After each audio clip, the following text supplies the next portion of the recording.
ഈ ചുരുങ്ങിയ സമയം കൊണ്ട് തന്നെ ഇങ്ങനെയുള്ള ശ്രദ്ധേയമായ കാറുകൾ നിർമ്മിച്ചു കൊണ്ടുവന്നിരുന്ന പ്രിൻസിനെ ജപ്പാനിലെ തന്നെ മറ്റൊരു കാർ കമ്പനിയായ നിസാൻ 1966 വിലയ്ക്ക് വാങ്ങി. ഇങ്ങനെ നിസാൻ വിലക്കെടുത്തപ്പോഴും പ്രിൻസിന് അവിടെ ഒരു പ്രത്യേക പദവി ഉണ്ടായിരുന്നു. കാറുകളുടെ ഡിസൈനൊക്കെ സംബന്ധിച്ച് സുപ്രധാന തീരുമാനങ്ങൾ എടുക്കാൻ പ്രിൻസിന് അവിടെ കഴിയുമായിരുന്നു.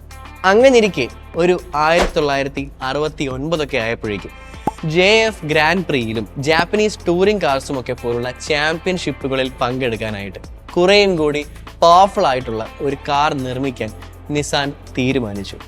അങ്ങനെ അവർ മുൻപുണ്ടായിരുന്ന പ്രിൻസ് R380 എന്ന റേസ് കാർ പ്രോട്ടോടൈപ്പിനെ ബേസ് ചെയ്ത് 2000 cc ഉള്ള ഒരു 6 സിലിണ്ടർ ഇൻലൈൻ 4 വാൽവ് എഞ്ചിനുള്ള ഒരു കാർ ബിൽഡ് ചെയ്തെടുത്തു.